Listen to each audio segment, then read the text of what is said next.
Assalamualaikum warahmatullahi wabarakatuh. Alhamdulillahi wa kafa. Wassalatu wassalamu ala rasulillah wa ala alihi wa ashabihi alituka wal wafa. Subhanaka la ilma lana illa ma 'allamtana innaka antal alimul hakim. Rabbi shrah li sadri wa yassir li amri wahlul 'uqdatam min lisani yafqahu qawli. Amma ba'du. Teman-teman kicauania dimanapun Anda berada, dari Sabang sampai Merauke, ketemu lagi bersama saya Bang Kinara, kali ini di channel Kinara Filsafat Kicau.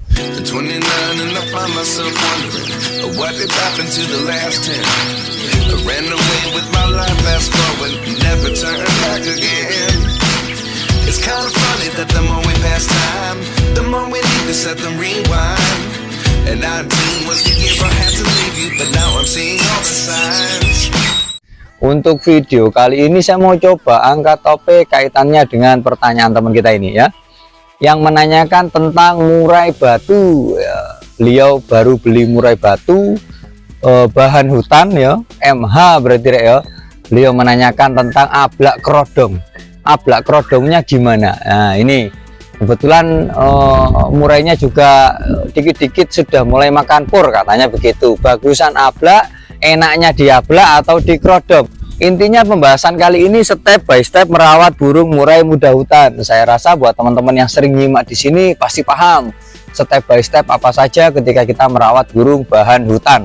Saya rasa murai itu kan burung pemakan serangga, jadi dan dia juga burung fighter ya. Jadi ya tentu pembahasan seperti ini sudah sering saya singgung, saya gudik-gudik logika kita semua kan ngono toh bro, karena di sini tuh sifatnya gudik-gudikan logika, kita sebatas apa ya, sama-sama belajarnya lah, intinya begitu. Kita itu sebatas mengupayakan, berupaya, sebatas itu aja. Urusan hasil apa cari Gusti Allah ya. Ini kebetulan saya lagi nerasin murai yang tidak sedang mabung. Kebetulan ada 4 murai yang di dalam, termasuk mutasian, yang proses mutasi yang semi. Kalau yang jinak kan ini bro, ini kan proses mutasi tapi yang jinak. Inilah gila, ini yang jinak bro. Oi Bang Kinara mana dibrok-brok, enggak masalah, itu bagian dari chemistry interaksi ya. Jadi saya jabarkan sambil santai teman-teman ya, saya jabarkan sambil santai step by step merawat burung murai muda hutan. Tapi untuk saat ini kalau saya disuruh main murai muda hutan untuk menggebu-gebu tidak bro, karena apa? Step by stepnya terlalu lama, memakan banyak waktu. Untuk ukuran bisnis tentu ini butuh proses yang agak panjang. Lebih baik kalau saya sih lebih senang main murai yang di penangkaran, karena apa? Itu burung sudah melewati step mapan, jadi rodok penak, gak terlalu apa ya, gak terlalu memakan banyak waktu. Kan bedanya merawat burung trotolan yang dari penangkaran sama burung-burung yang muda hutan itu bedanya kan di perasaan perawat toh bro. Memapankan burung ini tadi loh, jadi burung muda hutan itu yang paling menyiksa, menyita waktu, membuat dilema hati perawat itu ketika proses pemapanan, proses penjinaan. Itu kalau kita nggak bisa intens sama burung, apalagi kita orang sibuk, ya otomatis ini akan memakan banyak waktu teman-teman ya, akan memakan banyak waktu ya. Tak jabarno sambil duduk santai, saranku teman-teman bikin kopi ya. Oke teman-teman ya, sambil santai di sini sekali lagi tak ingatkan bikin kopi ya. Melihat video saya itu wajib tumak ninah, kalau nggak tumak ninah nanti sampai bisa miskomunikasi, bisa gagal paham ya. Intinya begini teman-teman, murai muda hutan, bahan hutan itu bagaimana? Tentu step by stepnya merawat burung bahan hutan itu nggak usah pakai yang aneh-aneh, nggak usah neko-neko. Yang pertama tentu wajib makan lahap dulu, jangan buru-buru dipur. Tapi punya mas ini kan katanya sudah mulai makan pur dikit-dikit katanya. Nah ini nanti tak jabar noai dari awal gitu ya. Jadi pertama makan lahap, nggak usah terlalu yang neko-neko bro. Merawat burung bahan hutan itu nggak usah yang neko-neko, apalagi sampai ada pertanyaan misalkan contoh pemahaman karakter lah, ini disi kerso ya, disi kerso stepnya masih panjang bro. Nggak usah buru-buru ngomongnya soal karakter, soal ini itu. Burung mau hidup aja alhamdulillah wa syukurillah, burung mau ngeriwi-ngeriwi alhamdulillah wa syukurillah, walaupun nyolong-nyolong, delik-delik ya. Terus burung mau bunyi ngeplong-ngeplong, ngukul-ngukul, alhamdulillah wa syukurillah. Step by stepnya panjang bro ya. Jadi intinya gini, pertama makan lahap, pastikan burungmu makan lahap untuk memicu, untuk masuk ke step sebuah pemahaman bahwasannya burungmu itu bisa diamati, bisa dikatakan layak atau bisa dikatakan sehat. Kalau sudah sehat, otomatis kita masuk proses pengepuran. Kalau burung tidak lahap makan serangga-serangga, ya kita buru-buru ngepurin burung, takutnya terjadi yang tidak rek. Menurut takutnya, walaupun ini semua sih selama burung tadi itu pulutan, jebak jaringan, bukan pancingan loh ya, insya Allah aman-aman aja, insya Allah. Karena yang terkadang membuat kita itu shock, burung tiba-tiba mati, padahal burung baik-baik aja, sehat-sehat aja, kok tiba-tiba mati, itu biasanya burung yang nota nangkapnya ya, akad nangkapnya itu pancingan, ngono lho rek. Terus step selanjutnya apa? Yaitu masuk pada mode kalau sudah diyakini bahwasanya burungmu makan lahap loh ya, pastikan burungmu sehat lincah. Kalau sudah sehat lincah, masuk ke metode pengepuran. Pengepuran itu sambil jalan bro, jadi pengepuran dan pemapanan itu sambil jalan beriringan. Terus caranya bagaimana sambil jalan beriringan? Kalau burungmu sudah melalui proses pengepuran, ya wes, burung tuh coba ablaan rutin taruh di tempat keramaian, gantungannya nggak usah tinggi-tinggi. Syukur-syukur alhamdulillah kita bukan tipikal orang yang sibuk, dan kita bisa menciptakan chemistry interaksi sama burung, sering taruh bawah, sering goda-goda. Harapannya burung semakin hari semakin mapan, semakin tenang, semakin anteng, tidak menganggap bahwasanya manusia itu sesuatu yang mengancam bagi dirinya. Ngono lho rek. Karena pemahaman paling simpel tentang penjinaan burung dan kenapa burung itu harus dijinakkan dulu, harus dimapankan, harus dinyamankan dan ditenangkan dulu. Ketika kita beli burung bahan hutan, satu yang paling simpel, burung bahan hutan itu tadinya hidupnya habitatnya di hutan. Dia jarang berinteraksi dengan manusia. Secara tidak langsung ini burung berarti menganggap manusia itu sesuatu yang mengancam bagi dirinya. Nah tentu di sini berarti kita harus mencari kepercayaan si burung ini bahwasanya kita itu bukanlah sesuatu yang mengancam bagi dirinya. Dengan cara apa? Interaksi. Kalau burung bahan hutan segelabakan giras, terus kita bicara soal masalah bab setting, baru rawatan beberapa bulan aja atau beberapa minggu aja, terus kita bicara bab karakter ini gini, saya rasa ini melampaui batasan kita lah. Burung mau makan aja takut kok minta bunyi. Paham dari sini ya? Kembali ke masalah pengepuran dan pemapanan burung secara beriringan.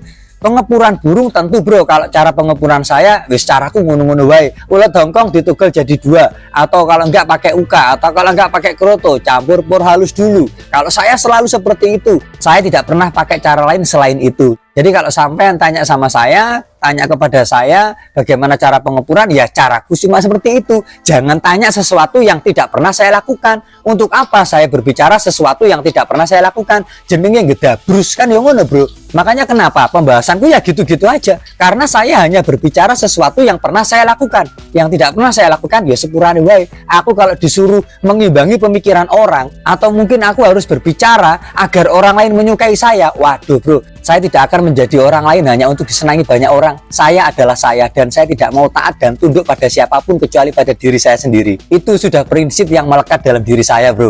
Maka dari itu saya nggak bisa dibeli ya, saya nggak bisa dibeli. Suara saya yo ini murni dari saya gitu loh. Saya disuruh bicara ini bicara itu, di setting ini setting itu, nggak bisa. Saya adalah saya ya.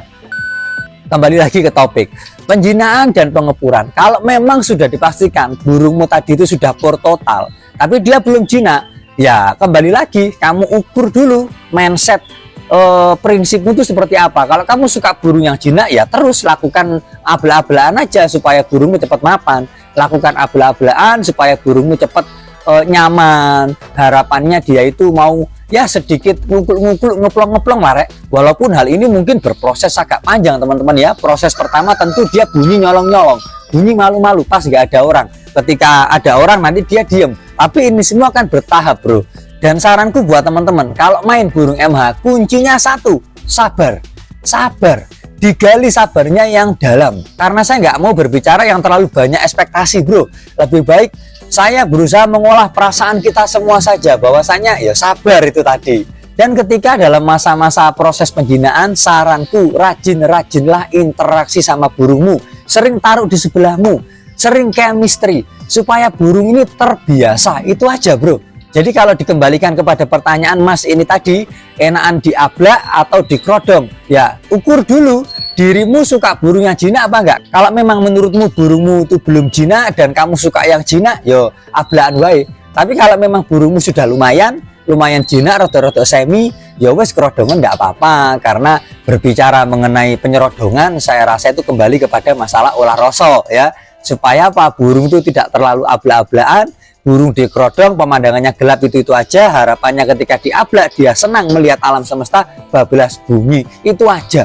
Kita itu penjabaran di sini tuh tak buat sesimpel seperti itu daripada saya bicara birai emosi, bro. Selama ini birai emosi yang bertebaran di luar sana, faktanya bagaimana? Simpang siur toh, tidak ada yang pakem, tidak ada yang jelas secara fakta nyata, gamblangnya itu begini tolak ukurnya, nggak ada kan? Semuanya simpang siur dan semuanya sudah melewati masalah tahap keblunderan mereka sendiri. Ngono loh, bro. Yang dimana kemarin bicara birai begini sekarang sudah beda lagi. Yang kemarin bicara emosi begini sekarang sudah beda lagi. Yang kemarin bicara tipikal tipe ini tipe itu lah, ini bingung kabeh. Maka dari itu rawat burung nggak usah aneh-aneh, rawat sehat, gunakan logika, udah itu bro ya. Terus jika semua tahap ini sudah selesai, burung sudah dirasa semi, sudah enak, wis rodo anteng, semi jinak, burung juga sudah pur. Langkah pertama bagaimana? Ya masuk metode sehat, pagi rawat, habis dirawat, angin-angin masuk rumah dirawat, itu termasuk penjemuran. Rawatan sehat aja, jemur tiap hari, kan kita juga belum tahu karakter burung, sudah mulai mau masuk ke tahap pemahaman karakter. Monggo, mau masuk loh ya, mau masuk, bukan sudah tahu karakternya, yuk mau masuk, mau praktek. Kan sebelum tahu karakternya kan tentu praktek dulu, setelah praktek baru kita tahu karakternya, kan begitu. Kalau ujuk-ujuk menerawang dari ciri fisiknya ya tidak semudah itu Ferguson ya. Jadi praktek dulu, rawatan sehat aja, tiap hari burung jemur, setelah jemur angin-angin masuk rumah kerodong, nanti sore ablak lagi. Jadi ablaknya itu cuma pagi dan sore, siang full kerodong, malam juga full kerodong, burung di kerodong aja wis bro. Biarkan dia berusaha tenang mengolah perasaan dia sendiri, ngono lho bro. Dan jangan lupa pancing-pancingan MP3 suara air ketika dia di dalam kerodong, pancingan suara air. Dan penempatan pindah-pindahan, dimana burungmu itu rutin ngeriwi untuk di dalam rumahnya loh ya. Dimana burungmu rutin ngeriwi, ya sementara taruh situ dulu aja. Nanti lama-lama seiring berjalannya waktu coba mode ablak di dalam rumah.